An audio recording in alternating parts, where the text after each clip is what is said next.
What's good, y'all? Welcome back to the channel. Like, share, subscribe, comment. IG TikTok bottom of the video, and we're just gonna hop right into it. So today we'll be doing another Diddy breakdown. So this breakdown will be of week 2, day 6 through 9, because they didn't have week 10 on. Week 10, day 10 on Friday. So week 2, day 6 through 9.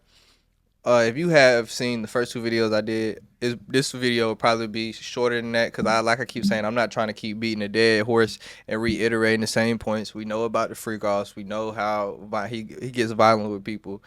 We know all that. But this week, I will say, they did cover a number of witnesses. The last week it was really Cassie on the stand. But this week they did cover a number of witnesses, starting with Don Richards. If you're unfamiliar with Don Richards was a member of Dandy Kane, one of the R&B groups Diddy had put together. They also put on the stand, everybody seen the Kid Cudi, so I'm about to talk about that. Regina Ventura, which is Cassie's mother. Carrie Morgan, who was Cassie's best friend up until 2017, 2018. David James, who was a personal assistant for Diddy. They had a doctor who didn't have anything to do with the case, but he just had familiarity with abuse victims and things of that sort, and the psychological thing behind abuse. And yeah, that was pretty much about it of who they interviewed. So basically now, just gonna hop right into it. So starting here, on Combs Westmoreland. Did you tell the government you never saw Mr. Combs do cocaine? Don Richard, I don't recall. Westmoreland, your testimony has changed on quite a few things. As time progresses, I remember more. I'll talk more about Don Richards once we're done with her tweets. Don Richards, I saw Miss Ventura take the stand and tell the truth. Combs Westmoreland, objection, judge, sustained. AUSA, did you see Miss Ventura file a civil lawsuit and then you filed your own? Yes. Don Richard, yes. Back from sidebar, Combs Westmoreland. It was you who reached out to Mr. Combs to work with him again. Don Richard, yes. Westmoreland, but he had threatened you, right? You asked him to work with you again. Don Richard, yes. Westmoreland, okay. Combs Westmoreland, the songs you released on your own have not reached the level of what you released with Danny Kane and Diddy Dirty Money, right? Don Richard, true. Westmoreland, and you reached out to Mr. Combs to try to make more money, right? Don Richard, yes. Okay, that's all the tweets I wanted to read from Don Richards. So, if you haven't already picked up from the tweets, that what Don, previously told people in, interviews with the government where they were trying to get evidence and all that sort, is that she's contradicting herself. So, previously she had said that she was, she saw these things, that she saw Diddy hit Cassie and things of this sort. But now she's kind of reiterating where she only heard these things and never saw these things. So she can kind of only assume from the sound of things. So that makes this case, I'm not gonna say it makes the case a lot more iffy, but it makes her testimony a lot, not as strong for the prosecution. So she is definitely a witness that I will say kind of backtrack, because I feel like, yeah, the defense, obviously he has all the money in the world that he could pay a phenomenal defensive team. But I feel like, just with everything that he's done, with all the evidence, that this case was very, I'm not gonna say open and shut, but it wasn't the hardest case for the prosecution. And I definitely think Don Richards set them back a little bit. Now we're getting into Carrie Morgan. Like I said, Carrie Morgan was Cassie's best friend up until about 2017, 2018. So, AUSA, did Mr. Combs ever assault you? Carrie Morgan, yes, he hit me with the wood coat hanger and choked me. AUSA, where did the hanger hit you? Morgan, behind the right ear. AUSA, what did he express concern about? Morgan, who Cassie was cheating on him with. Combs Agnifilio, you two were best friends for 18 years, but now you haven't spoke with her since 2018. Carrie Morgan, that's true. Agnifilio, at the danger of being Captain Obvious, that's a long time. She's moved on. AUSA, objection. Combs Agnifilio, why haven't you spoken with her? Carrie Morgan, she did not support me after Sean assaulted me. I guess he said I tried the line, but I'm assuming he meant the type. I draw the line at assault. Agnifilio, you reached a settlement with Miss Ventura. Morgan, the money came from Mr. Combs. Okay, that's all of the Carrie Morgan tweet. So, like I said, Carrie Morgan stopped being friends in 2018 or 2017 with Cassie just because she, you getting beat on too. She was like, I'm not getting beat on with your ass. Just because we best friends, he not finna beat on me because you want to stay with the nigga. So I understand her logic a lot. They were basically trying to say, she accepted money from Miss Ventura for a settlement, and she said it came from Combs. I don't really think what she said in her testimony really helped or, helped either way, the defense or the prosecution. She just, I feel like, was another witness that just reiterated that she was around and seen things, violence acts from Combs. I mean, from Combs, and we already knew that. So now we move on to the assistant, David James. He was I'm not gonna lie, reading all his tweets, he was very interesting. Well, I'm gonna just say that. So AUSA, did Mr. Combs have girlfriends then? David James, Kim Porter, Sarah, Tara, Yana, and Cassie. AUSA, what was your first conversation with Cassie? David James, we were on Star Island. Carrie Morgan was there too. Cassie said this lifestyle is crazy. Now, we don't know who the fuck Sarah, Tara, and Yana is, but obviously we know who Kim Porter and Cassie is as his girlfriends. David James, Mr. Combs said Kim is my wife out in LA with my family. He said I have Cassie right where I want her. She's young and moldable. AUSA, Your Honor, how much longer do you want to go? This would be a good place to break. Oh, she was talking to the judge. But hold on, okay, we're gonna get back to him. Hold on. Fuck it, I'm gonna adjust it right now. Young and moldable is the serious issue with that statement. Obviously, when you say something like moldable, I don't want to say the G word. Y'all know the word I'm picking up, the G word. So that's definitely an issue when we're talking about a sex trafficking and a case that involves physical, psychological abuse. Saying somebody is moldable is definitely an issue. Next, AUSA Slavic. What about physical violence between Mr. Combs and Cassie? Did you personally observe it? David James. No, I did not.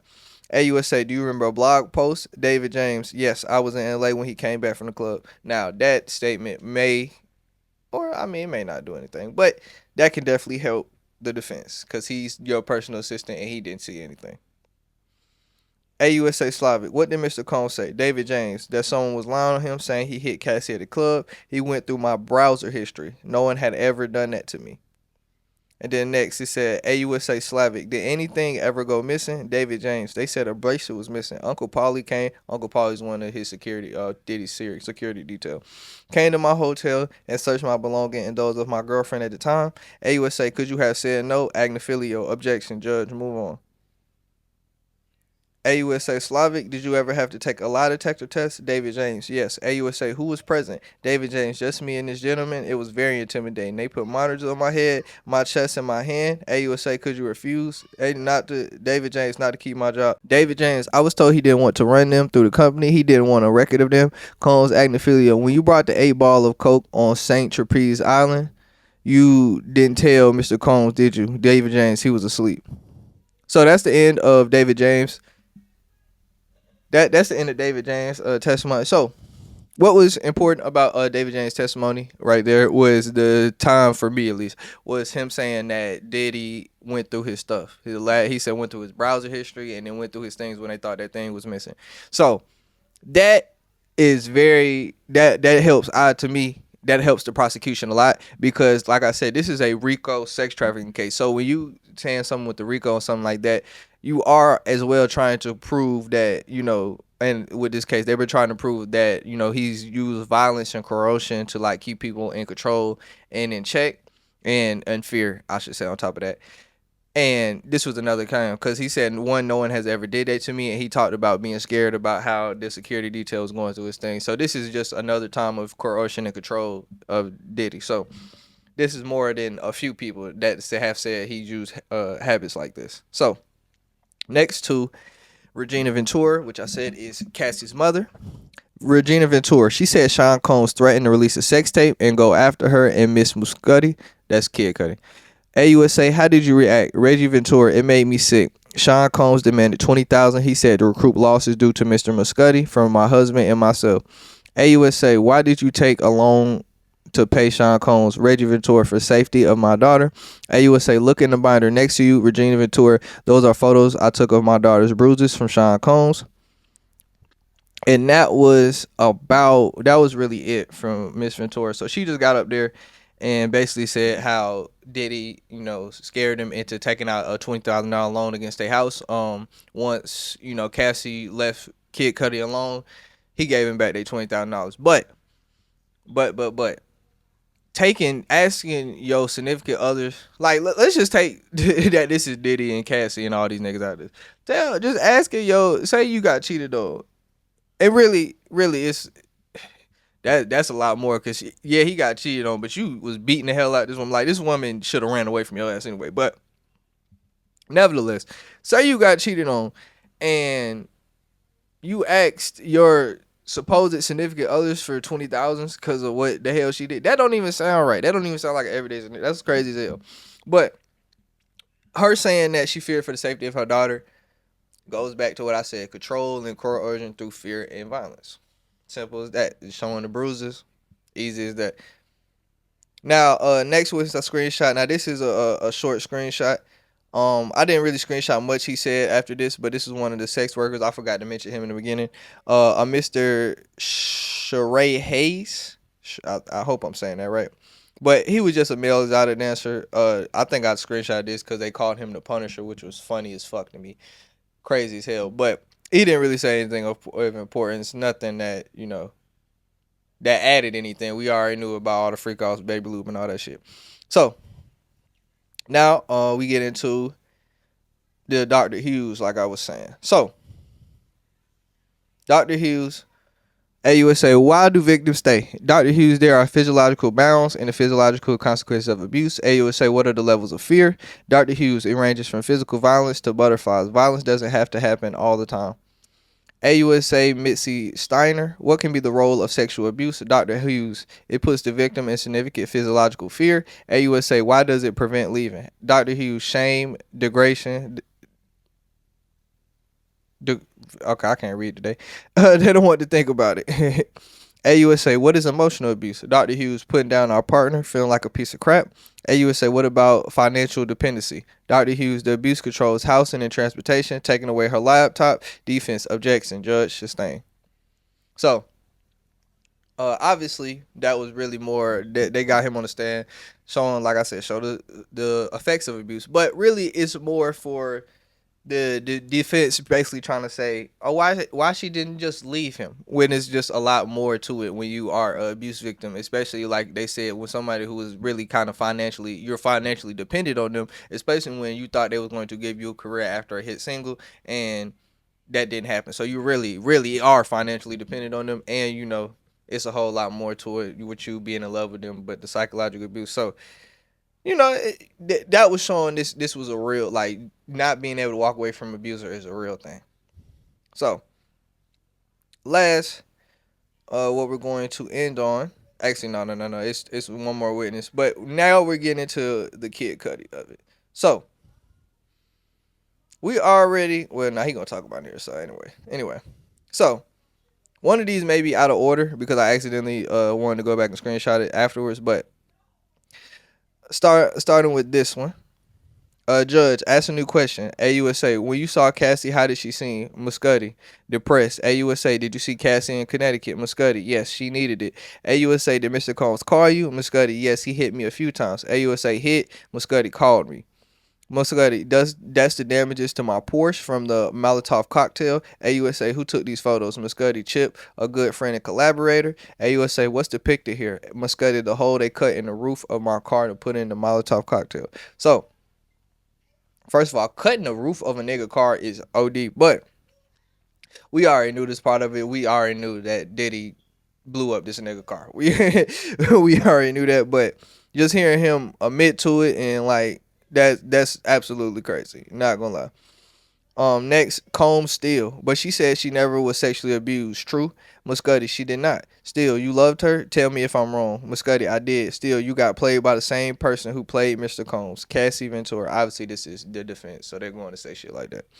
Combs Steele, do you know what a burner phone is? Muscudi, untraceable. Steele, the trespass, you call it a break-in. Miss Ventura told you she giving you the home address to Mr. Combs. Muscudi, yes in the morning. Steele, no more questions. Thanks. Muscudi, no problem.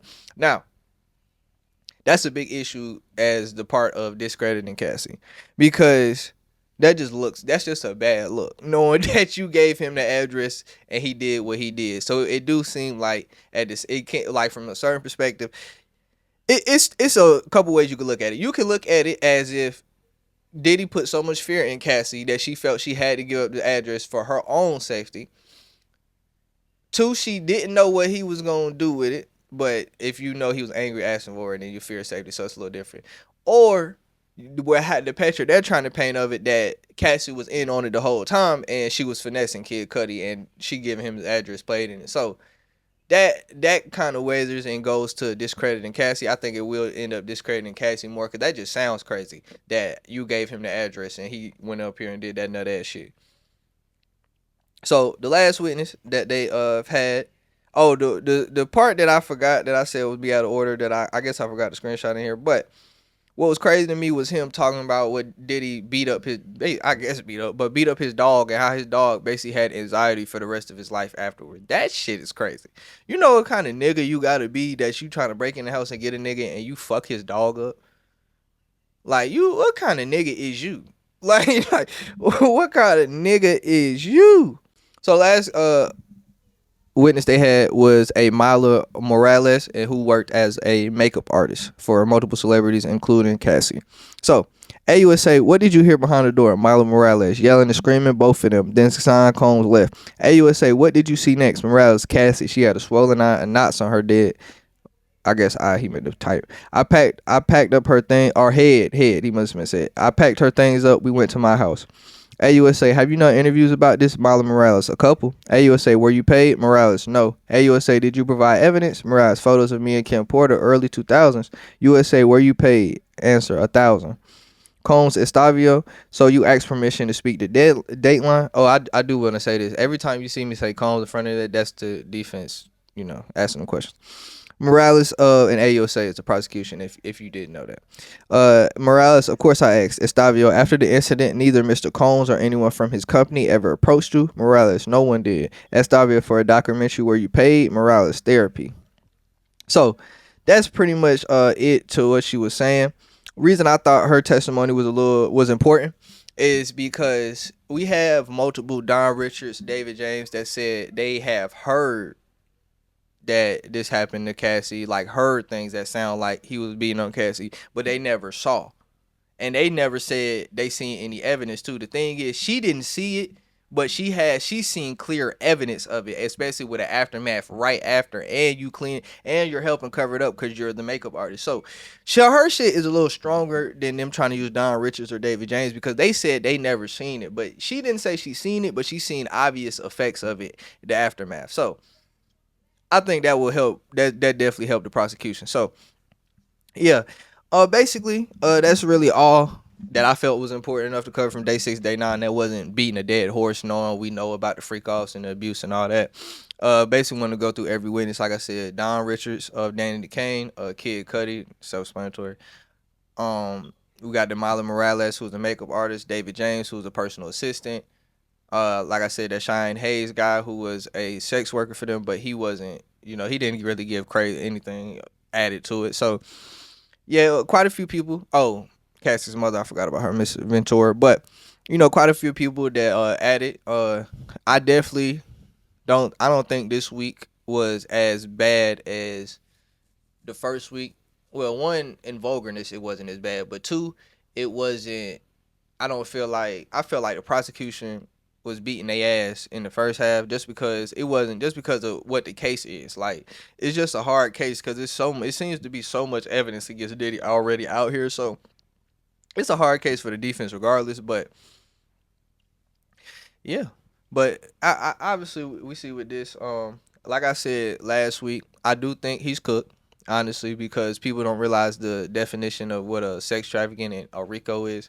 And yes, he's not on trial for domestic violence, but when sex trafficking is just basically transporting somebody and just expecting to have sex with them. So the sex workers getting on the stand are just obvious proof of the sex trafficking. And the RICO is with the coercion and the, trying to keep people in line and basically making a whole enterprise of it and things of that sort. Or how it tied in all together is basically what's making the enterprise. So I do think he's guilty on the RICO and sex trafficking part. I do think he will end up getting convicted, but it's definitely an interesting case to see. But that's all I got to say, though. Like, share, subscribe, comment. IG, TikTok, bottom video, and we out.